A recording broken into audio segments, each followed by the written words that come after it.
Good afternoon, everyone, and good afternoon, Ma'am Salazar. So, we are the Group 12. We will discuss about the functionalism. So, let us define what is functionalism. So, from the root word of function, meaning may ginagawa, may tungkulin. So, functionalism is an approach to the formation of international organizations that advocates international cooperation on scientific, humanitarian, social, and economic issues, meaning this is the approach that we needed in a society to be functional or to meet the needs of every institutions. So everything happens in the society, it is either functional or dysfunctional.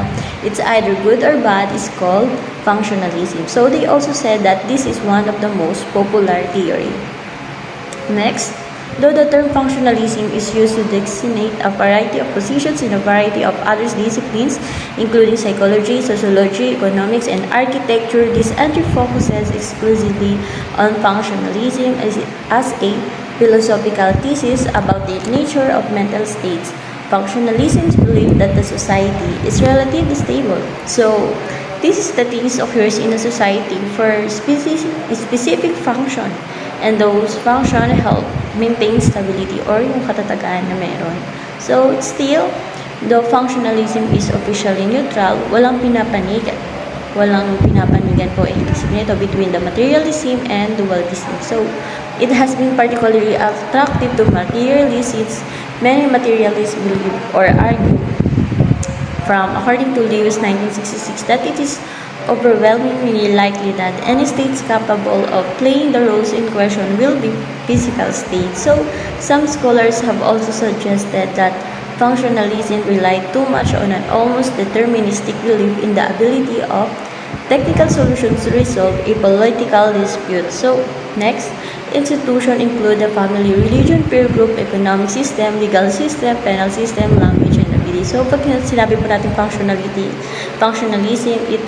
it is a set of interrelated parts po. So, where we should say the social institution means a meet of people collectively like government, media, economies, families, education. Mga iba't ibang institution po at ibang-ibang mga needs na meron, tama? That's why they are critical to function properly as each of them is designed to fill different needs. So, functionalism has been criticized for attributing human-like needs to society. Nag-exist lang yung mga institution once they serve a vital role in the functioning society. But if a social institution no longer serves a role, it will die. So if one part of the system becomes dysfunctional, it will affect all the other parts and create social problems. So let's talk about the functionalist perspective by Emile Durkheim. So, he is the French philosopher and sociologist. So, Emile Durkheim Origin's work is considered the foundation of functionalist theory in sociology. So, Durkheim is the one who developed the theory of functionalism in the late 19th century. The functionalist perspective attempts to explain social institutions as collective means to meet individual and social needs. The functionalists believe that our behavior is shaped by the social society. So, it is sometimes called structural functionalism because it is often focuses on the way social structures o yung mga social institution that meets social needs. So, Durkheim was concerned with the question of how societies maintain internal stability and survive over time. So, he wants to maintain internal stability and survive over time because he observed that society is shaped by social facts such as norms and values. So, he sought to explain social stability through the concept of solidarity and differentiated between the mechanical solidarity of primitive societies and the organic solidarity of complex modern societies. So, he also argued that the societies need the social solidarity. So, he says that family is the first socialization, second is education, and so on. So, according to Durkheim, more primitive or traditional societies were held together by mechanical solidarity.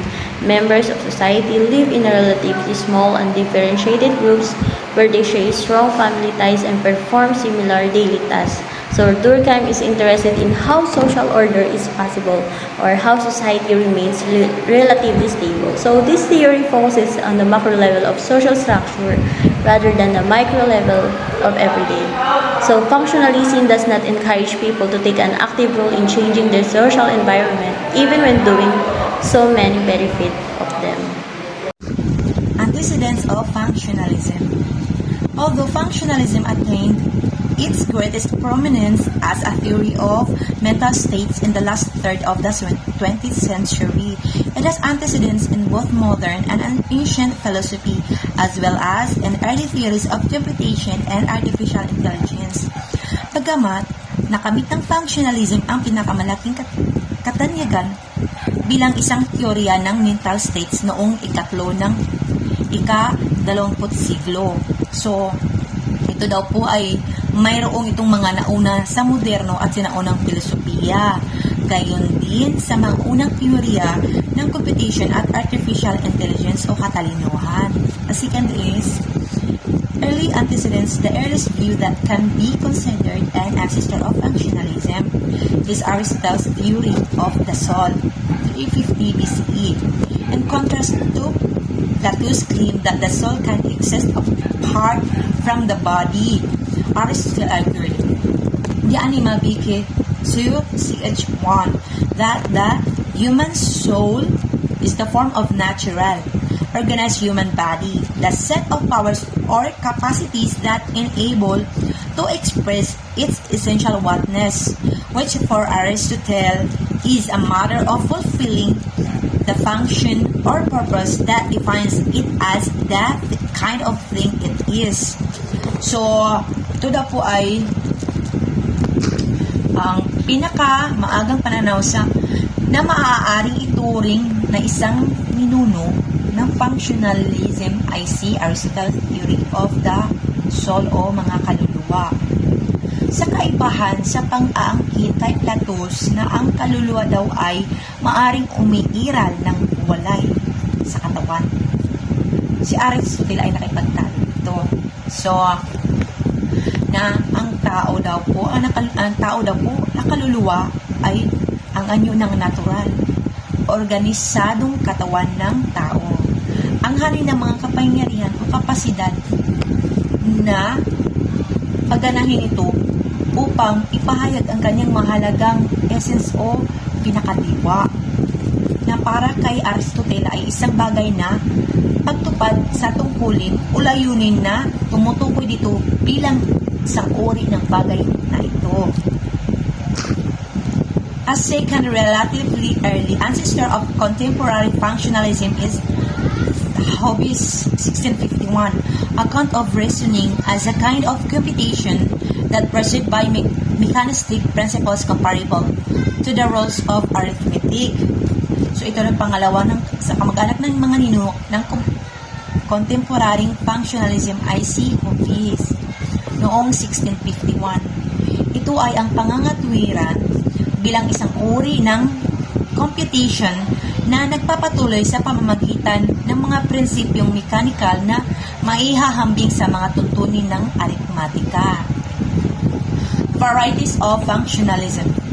Given this history, it is helpful to think of functionalist theories as belonging to one of three major strains, such as machine functionalism, psycho-functionalism, and analytic functionalism, and to see them as emerging, respectively, from early theories, empirical behaviorism and logical behaviorism.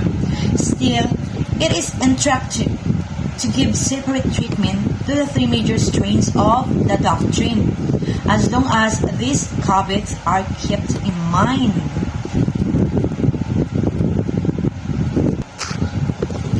So, dahil sa kasasayang ito, nakatulong ito na isipin ang mga functionalist theories bilang isa sa mga nakatulong sa tatlong pangunahing lahi. Ito daw po ay ang machine functionalism. When we say machine functionalism identifies mental states with machine states of a probabilistic automaton. At the next is psychofunctionalism. When we say psychofunctionalism, a form of functionalism, philosophical paradigm of mind based on the rejection of behaviorist theories in psychology and their replacement with empirical cognitive models of the mind. And the last is analytic functionalism. When we say analytic functionalism, contains that the identity conditions of our mental states are imposed by our intuitive folk psychological theory. So, at upang makita ang mga ito bilang umuusbong, ayon sa pagkakabangkit, mula sa mga unang teorya ng empirical na pag-ugali at lohikal na pag-uugali. Ito ay nakakapagturo na magbigay ng hiwalay na treatment sa tatlong pangunahing lahi ng mga doktrina. Hanggat ang mga babala na ito ay pinapanatili sa ating isip. Yan lang ang po. Salamat. Hi, my name is Michelle P. Golvin from BSL 2. So, my topic is machine state functionalism.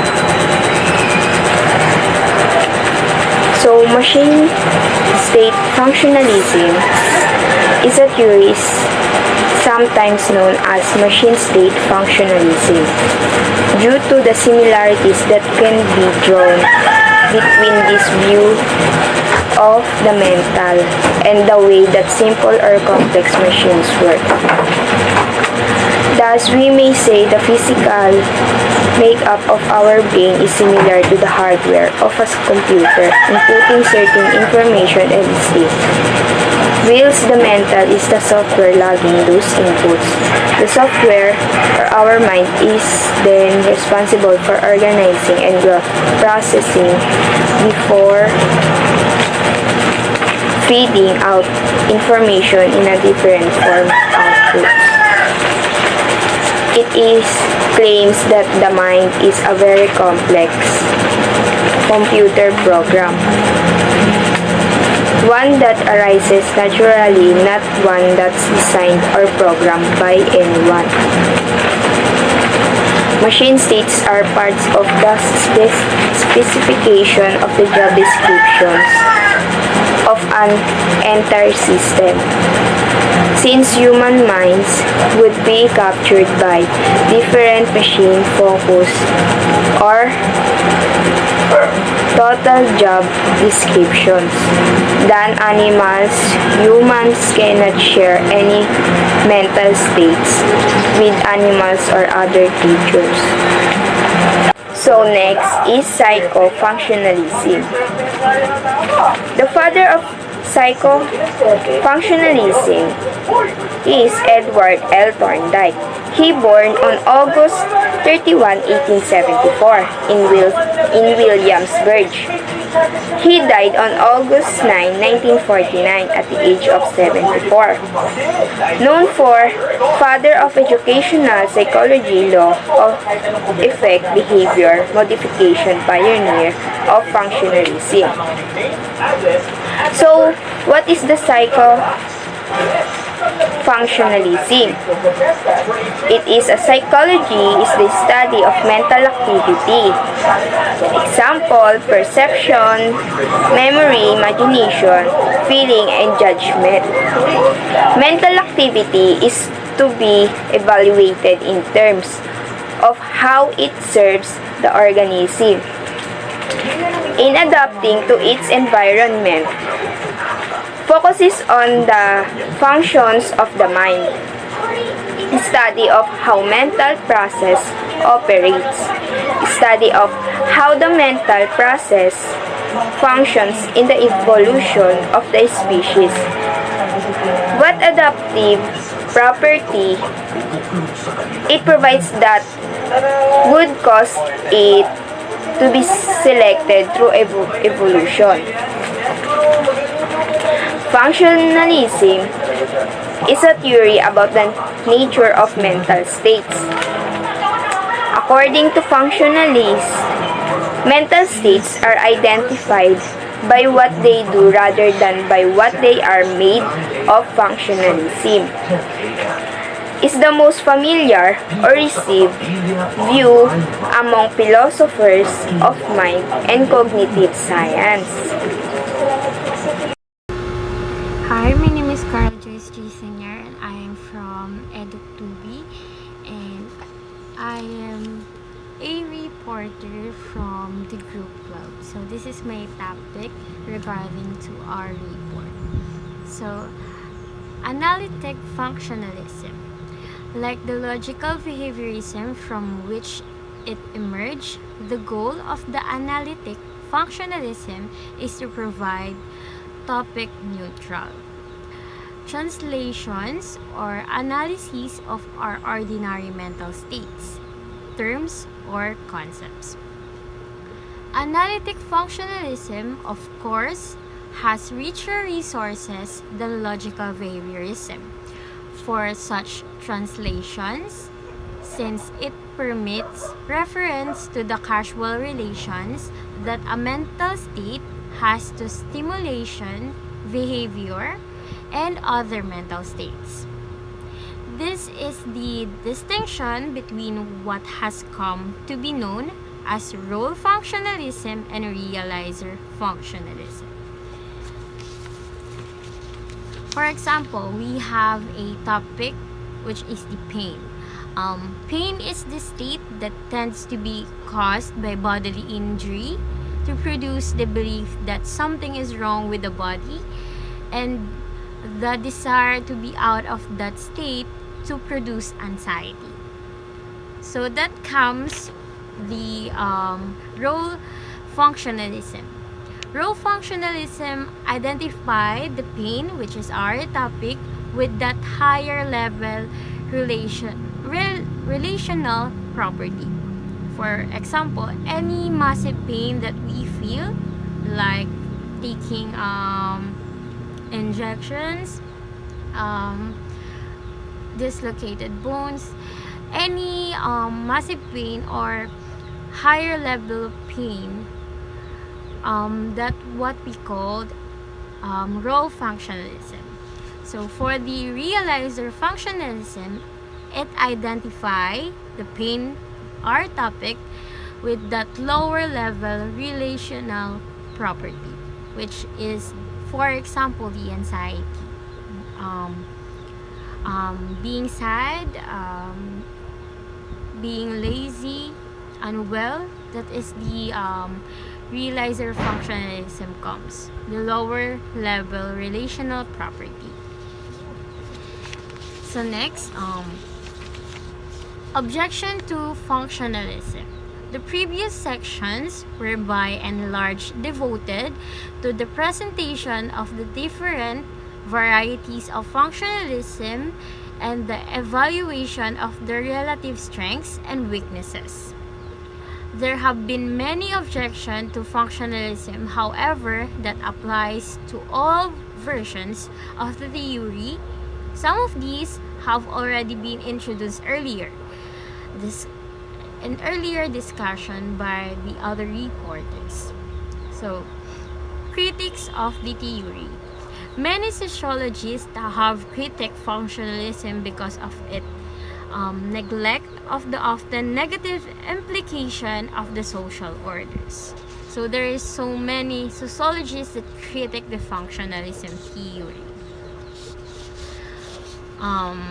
This is one of the examples from the sociologists who critique the functionalism. There are many criticism of functionalism and their theories, cause functionalist ideas almost portray humans as being autonomous, and that the only socialization determines our lives. Pardon for the buffering of the sentence. They do not see humans as the unpredictable creatures. They are not possible to stray away from the predictable ideas that functionalists have all people. Too much stress is placed on harmony and the potential for a conflict. So this functionalism as a negative implication for the social. So this is the part of our report, and thank you for listening.